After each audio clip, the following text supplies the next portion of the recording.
Bonsoir et merci d'être venu pour ce cercle sur la monarchie marocaine. Donc, petit disclaimer entre guillemets, ce cercle n'est pas là pour prendre en exemple le Maroc, c'est vraiment pas le but. Notre vision de la monarchie n'est pas exactement la même que celle du Maroc, mais ça reste très intéressant sur un plan politique de connaître le pays.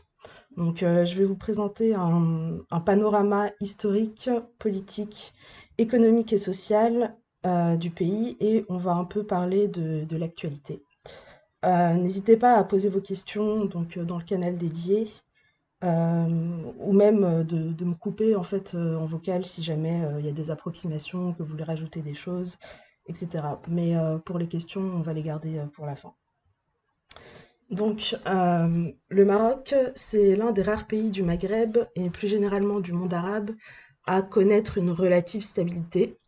Il n'a pas connu de printemps arabe. Le pays reste stable malgré des tensions et des problèmes sociaux, malgré également les revendications sécessionnistes du Front Polisario dans le Sahara occidental. Je vais dire occidental, mais c'est considéré par les Marocains comme le Sahara marocain. Euh, le Front Polisario qui est soutenu par le voisin algérien et il reste stable également malgré la présence des islamistes du Parti de la justice et du développement au pouvoir. Le royaume chérifien est depuis 2011 relativement épargné par les attentats terroristes également. Cela est en partie dû au régime en place et au pouvoir dont dispose le roi, ainsi qu'à l'attachement du peuple à la monarchie. Donc, tout d'abord, on va avoir comment dire, la partie historique de ce panorama. Le Maroc est considéré comme une monarchie depuis l'an 789, pardon, depuis l'an 789, et a connu 9 dynasties: les Idrissides, les Almoravides, les Almohades, les Mérinides, les Idrissides, les Ouattacides, les Saadiens, les Dilaïtes et enfin les Alaouites. Et la dynastie alaouite est au pouvoir depuis 1666. Le Maroc a vu se succéder des dynasties dites chérifiennes, c'est-à-dire que le souverain descend directement du prophète de l'islam. C'est le cas des Idrissides ou des Alaouites, par exemple, et des dynasties berbères, comme les Almoravides et les Almohades, qui ont été des dynasties conquérantes pour l'islam. On va parler des derniers rois qui ont été qui ont été au pouvoir. Le souverain marocain portait auparavant le nom de sultan jusqu'en 1957, puis a changé de dénomination et porte désormais le nom de roi. Donc, Sidi Mohamed Ben Youssef est le sultan de l'Empire chérifien entre 1927 et 1957 et roi du Maroc sous le nom de Mohamed V de 1957 à sa mort en 1961. Pendant la période du protectorat français, en 1944, il soutient l'Istiqlal, qui est le principal mouvement d'indépendance. C'est aussi le premier parti politique au Maroc. Et redore le blason de la monarchie qui avait perdu qui avait perdu la sympathie du peuple. En 1953, la France le condamne à l'exil en Corse, puis à Madagascar, jusqu'en 1955, pardon, date à laquelle il retourne au Maroc. Hassan II hérite du pouvoir à la mort de son père et le garde jusqu'en 1999, donc jusqu'à sa mort. Sous son règne, le pays se dote d'une première constitution et entre dans le concert des nations avec une voix à l'Organisation des Nations Unies. Il inscrit dans la Constitution le caractère sacré et inviolable de la personne du roi, qui est depuis lors commandeur des croyants. Hassan II a vécu la période de l'exil avec son père comme un traumatisme. Il a cru perdre le trône et n'a par conséquent pas voulu composer avec les indépendantistes. En outre, il a initié le pluralisme politique afin de concurrencer et d'affaiblir le pouvoir de l'Istiqlal, par peur de voir le pouvoir lui échapper. Par ailleurs, il a longtemps été considéré comme un despote, notamment à cause de l'existence, par exemple, du bagne de Tazmamart, construit après le premier coup d'État avorté contre lui. contre le roi. Donc 38 des 58 prisonniers politiques y sont décédés pendant ses 18 ans d'existence. Cependant, le roi Hassan II a permis à son pays de se réunifier en 1975 avec la Marche verte, qui était une marche pacifique visant à récupérer, dans un processus de décolonisation, les provinces perdues dans le Sahara marocain. Et Hassan II aura été un roi centralisateur et également l'initiateur de l'arabisation de l'enseignement dans le pays jusque dans les années 1980. Il meurt en 1999 en ayant stabilisé son pays, en l'ayant fait entrer dans l'ère de la modernité tout en gardant ses traditions et son identité et en ayant établi une véritable monarchie populaire dans le sens où tout le monde soutient la monarchie au Maroc, quasiment. C'est ensuite Mohamed VI qui prend alors la relève. Il est le 23e monarque de la dynastie alaouite et donc le troisième à porter le titre de roi du Maroc. En 2011, afin d'apaiser le mouvement du 20 février et de ne pas connaître le même sort que les pays voisins lors du printemps arabe, il décide une réforme de la Constitution qui est approuvée par référendum le 1er juillet 2011. Y est alors inscrite la langue berbère comme langue officielle du pays, au même titre que l'arabe, l'égalité homme-femme, le renforcement des droits de l'homme et des libertés individuelles, mais aussi un renforcement du pouvoir du chef de gouvernement. Mohamed VI est également donc dans une optique de décentralisation, contrairement à son père, et il favorise la régionalisation du pays pour réduire les disparités régionales, d'une part, et pour encourager les populations locales aux prises de décision, d'autre part. Mohamed VI semble être en marche, comme il le dit lui-même, vers une monarchie constitutionnelle, démocratique, parlementaire et sociale. Donc voilà, on voit qu'il y a une différence avec ce que nous, on cherche à l'Action française, pour la France, justement. Cependant, donc, les problèmes sociaux et sociétaux, comme l'analphabétisme, la pauvreté ou encore la prostitution, sont encore loin d'être réglés, tout comme le peu de liberté accordée à la presse, notamment lorsqu'il s'agit de la critique du souverain. On va maintenant parler de la continuité royale et de la souveraineté territoriale. Donc, le royaume chérifien évolue donc de manière positive grâce à la continuité royale. Tout comme en France, le pays a réussi à agréger des peuples tribaux différents. Il y en a près de 300, dont des peuples berbères et des peuples arabes, qui ont toujours vécu en harmonie, sauf dans la région du Rif, avec le mouvement populaire du Rif. Pardon. Donc, entre 1921 et 1926, les Berbères rifins se constituent en république autour de la personne de Mohamed Abdelkrim Al-Khattabi, afin de lutter contre la domination française et espagnole. Les rifins sont souvent bombardés et des armes chimiques seront utilisées à leur encontre afin de mettre fin à cette république naissante. C'est en mai 1927 qu'est officiellement dissoute la République du Rif par la France et l'Espagne. Aujourd'hui, les Rifins sont sous l'autorité du pouvoir central marocain et luttent encore très souvent pour améliorer leurs conditions de vie. Bien que les personnes qui participent au mouvement contestataire on appelle ça le Hirak, le mouvement populaire du Rif.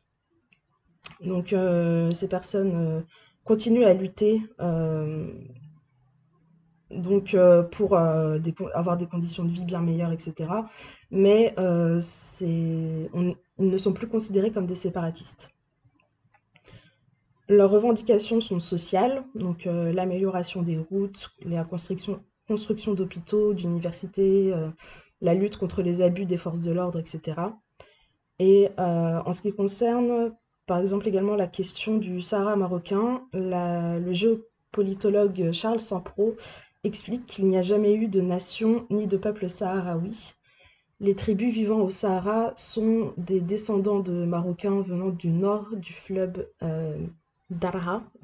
Je ne saurais pas comment le dire sans l'accent. qui ont toujours prêté allégeance au sultan marocain. C'est seulement après le partage du Maroc entre les différentes puissances coloniales dans les années 1970 que la question de l'indépendance du Sahara a été posée, notamment par l'ingérence de l'Algérie dans la politique interne du Maroc. Les séparatistes sont en réalité les membres du Front Polisario, dont le simulacre de gouvernement, rappelons-le, se trouve à Tindouf en Algérie. Euh, euh, ces séparatistes sont, oui, en réalité des membres du Front Polisario qui, par les financements massifs de l'Algérie, tentent de déstabiliser le Maroc en menaçant son intégrité territoriale. Le Front Polisario entretient par ailleurs des liens avec les trafiquants de stupéfiants. Des arrestations de trafiquants issus des camps du Polisario ont été effectuées au Mali et en Mauritanie en 2010. Et les terroristes islamistes. Donc, il y a eu un rapport financé par la Commission européenne qui a révélé l'implication en avril 2018, je crois, du Front Polisario dans les actes de terrorisme et la vente illégale d'armes à feu dans la région sahélo-saharienne. Donc, la souveraineté du Maroc sur cette partie du Sahara est donc totalement légitime. Et le pays tente de trouver des solutions à ce conflit, dont le fait de proposer une autonomie pour le Sud. Pas une indépendance, mais une autonomie. Ensuite, on va parler du fonctionnement du pouvoir politique. Donc, le pouvoir exécutif est partagé entre le palais, qu'on appelle le Marzen, et le gouvernement. Donc, le roi cumule des fonctions religieuses, dont c'est le commandeur des croyants, comme je l'ai dit auparavant, et politiques. Il préside le Conseil des ministres dans lequel sont déterminées les stratégies de l'État. Il peut renvoyer des ministres ou le chef du gouvernement, dissoudre le Parlement, prendre des décrets royaux ou encore suspendre la Constitution. Il est également le chef des armées. Le roi nomme également les ministres et secrétaires d'État qui composent le gouvernement sur la proposition du chef du gouvernement. Ce dernier est également désigné par le roi depuis 2011 au sein du parti arrivé en tête lors des élections législatives. La Constitution de 2011 a renforcé le pouvoir du chef du gouvernement. Donc actuellement, c'est je ne saurais pas le dire, Saadine El Othmani, membre du PJD, donc parti Justice et Développement. Depuis lors, donc, la politique du pays peut être discutée en Conseil du gouvernement et non plus seulement en Conseil des ministres. Néanmoins, le roi a toujours la main mise en fait sur les thèmes à discuter, le domaine militaire entre autres.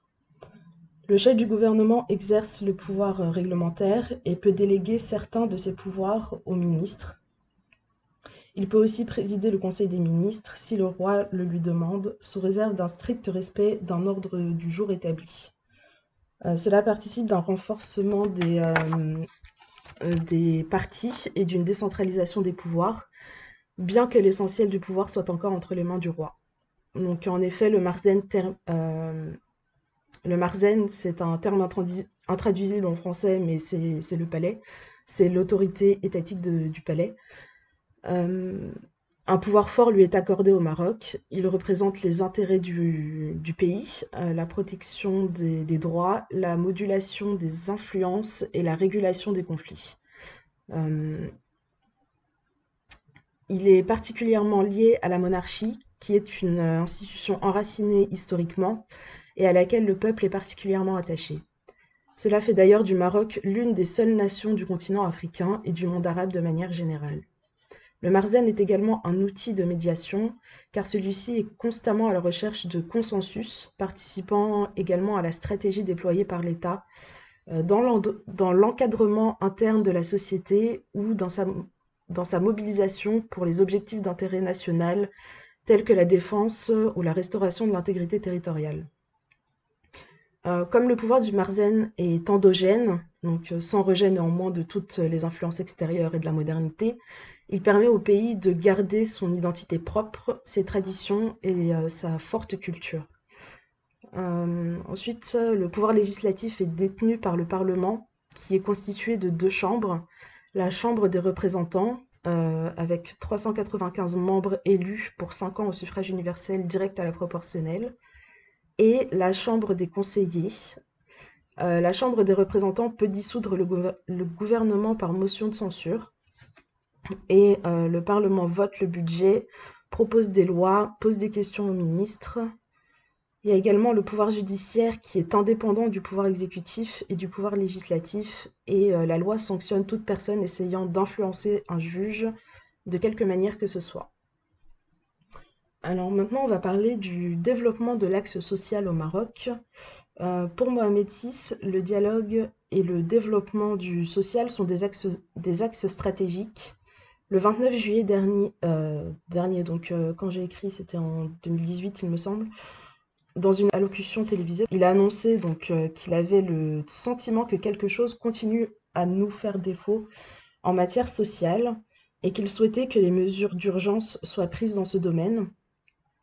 Donc en effet, des inégalités territoriales et sociales ainsi que le haut niveau de taux de chômage des jeunes sont des problèmes que le roi souhaite régler en collaboration avec les entreprises et les associations. Mohamed VI souhaite également accélérer les programmes liés à la scolarisation pour lutter contre l'analphabétisme et les programmes liés à la santé où les inégalités sont encore plus visibles. Mohamed VI a annoncé qu'il souhaitait que soit créé un système national d'enregistrement des familles qui pourront bénéficier des programmes d'appui social.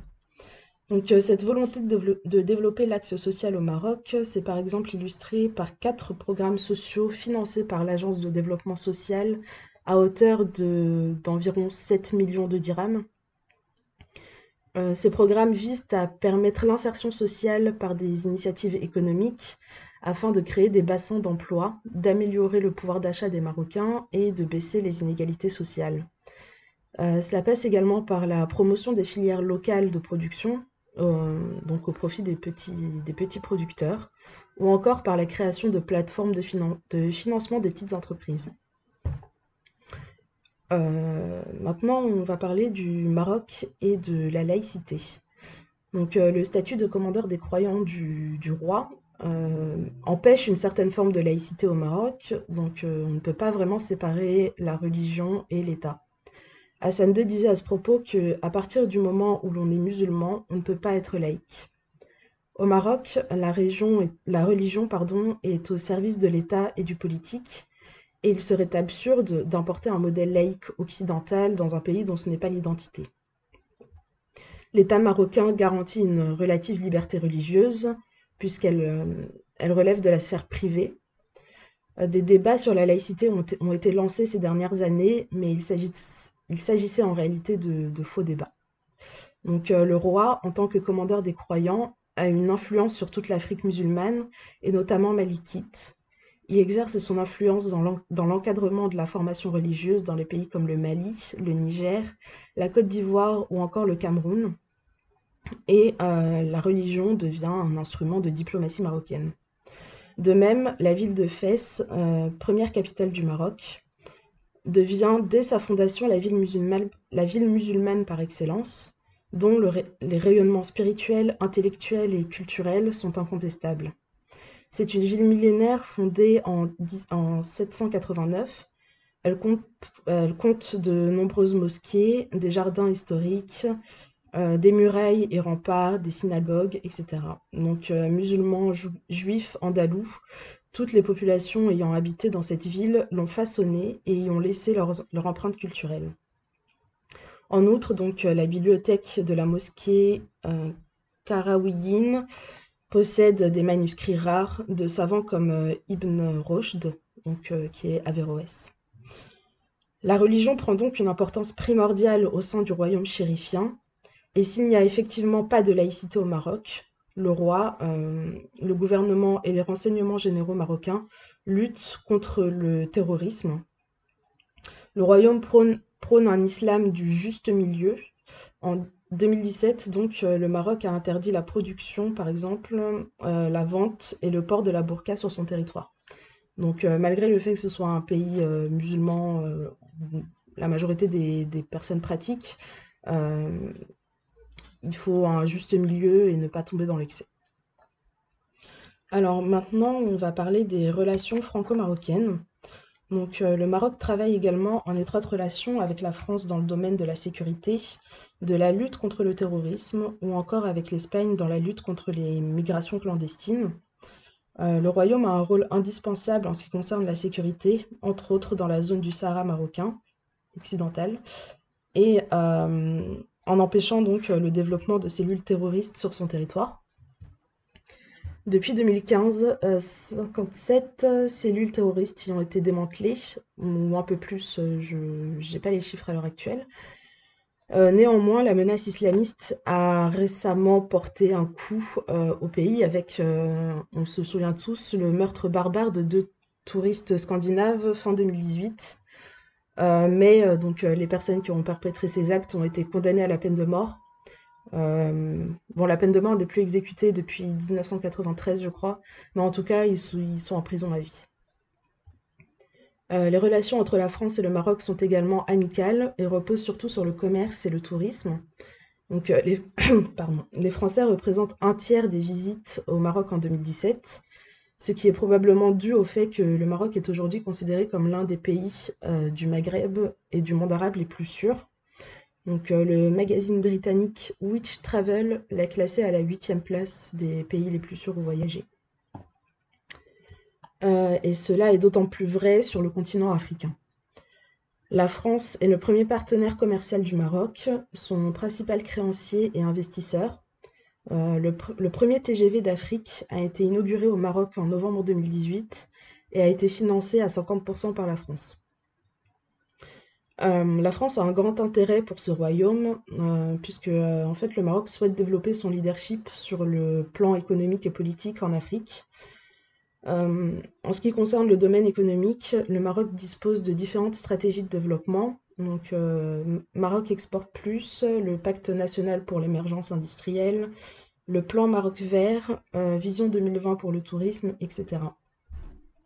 Les infrastructures du pays s'adaptent de plus en plus aux normes internationales et le Royaume souhaite internationaliser ses entreprises. L'économie marocaine s'ouvre également de plus en plus à l'international et les entreprises marocaines investissent surtout dans les pays géographiquement proches. C'est entre autres vers les pays francophones de l'Afrique qu'elles se tournent, que les entreprises se tournent, car ces pays partagent une histoire et une culture commune avec le Maroc. On rappelle que le Maroc a été un grand empire avant de devenir un royaume.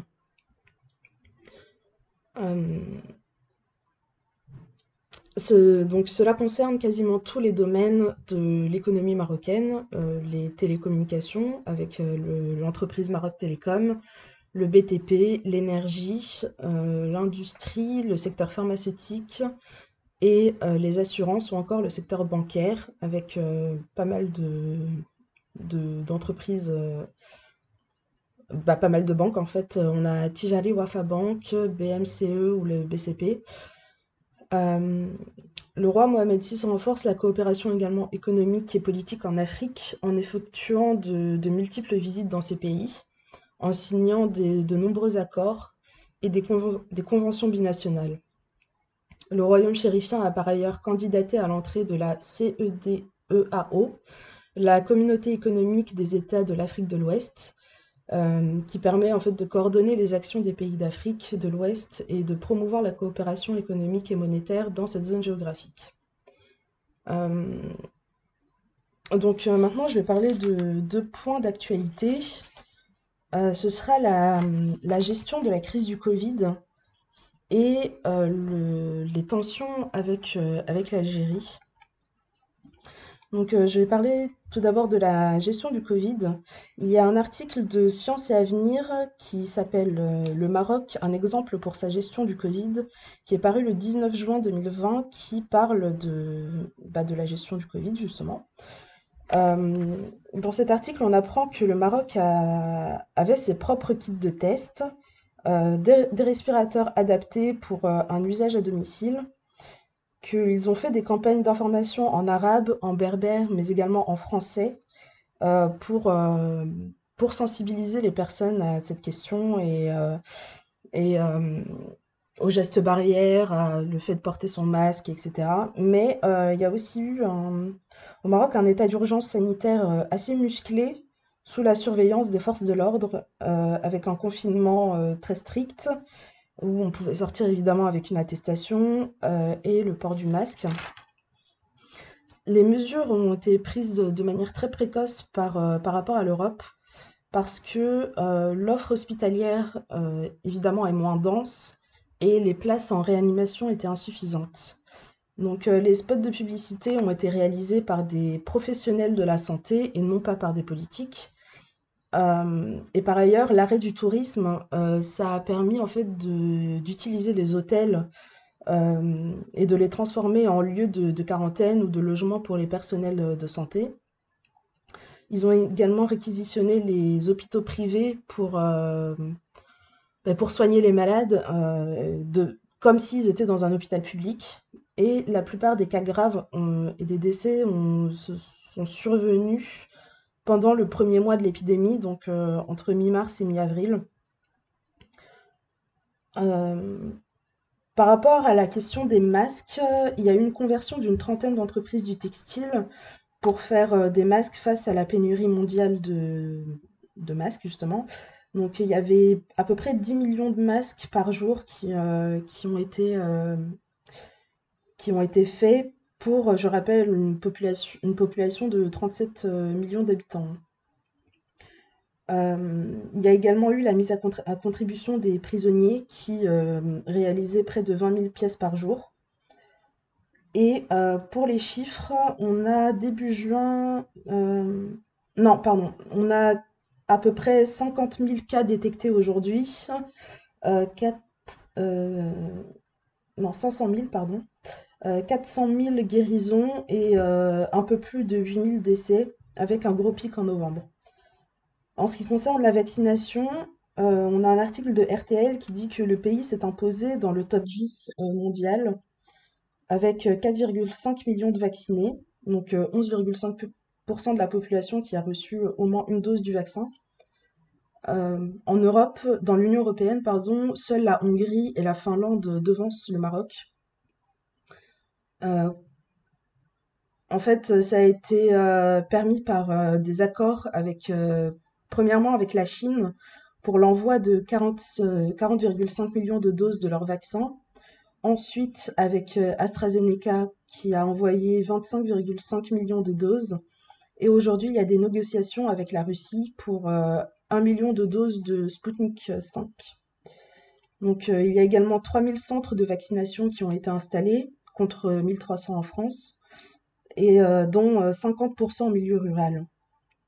Et la vaccination a également été facilitée parce que c'est très facile de prendre rendez-vous, puisqu'il suffit d'envoyer un SMS avec son numéro de carte nationale d'identité et un rendez-vous est envoyé directement. Pour les vaccins, il y a également des spots publicitaires de prévention à la télévision, par exemple, qui sont faits par des stars locales connues par le grand public, qui sont très pédagogues et qui incitent la population à aller se faire vacciner. Donc on peut donc voir que la gestion a été beaucoup plus efficace que dans certains pays européens. Et maintenant, donc, je vais parler des tensions entre le Maroc et l'Algérie. Donc, petit retour historique. Le Sahara était espagnol et le 14 novembre 1975 sont signés les accords de Madrid pour partager cette partie du Sahara entre la Mauritanie et le Maroc. Ces accords font suite à la Marche verte, donc manifestation pacifique décidée par Hassan II, et à laquelle entre 350 000 et 500 000 Marocains ont répondu présents.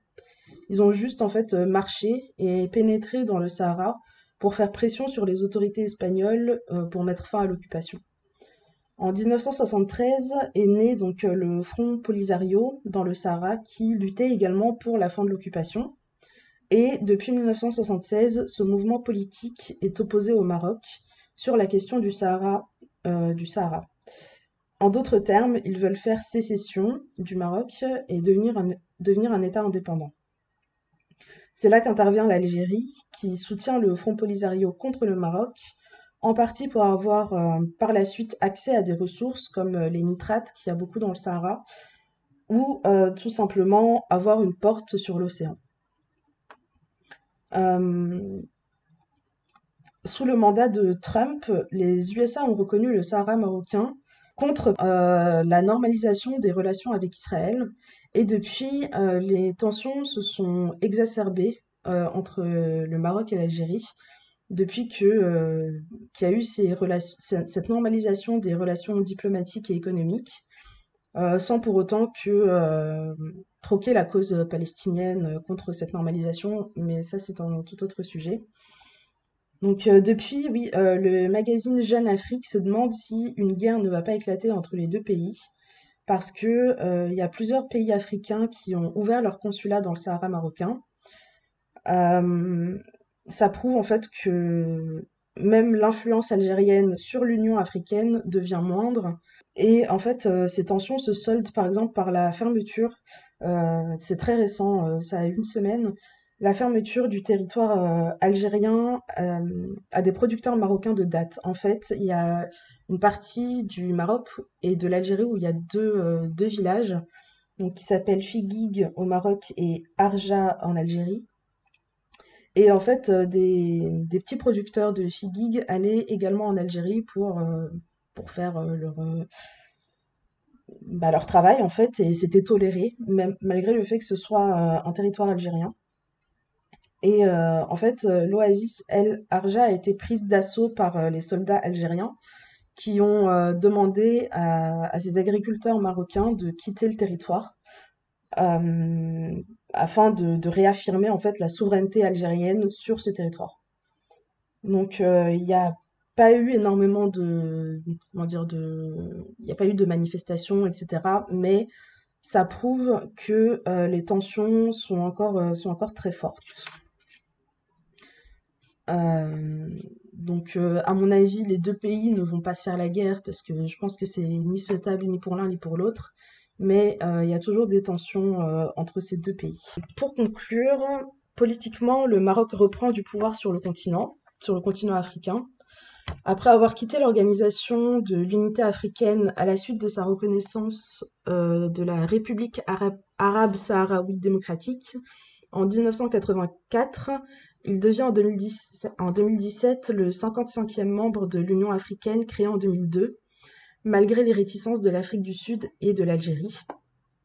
Le Maroc devient alors un hub stratégique entre les pays africains et les grandes puissances mondiales, dont la France, qui peuvent voir en lui un partenaire économique de poids, en plus du fait d'être un allié historique avec une histoire commune.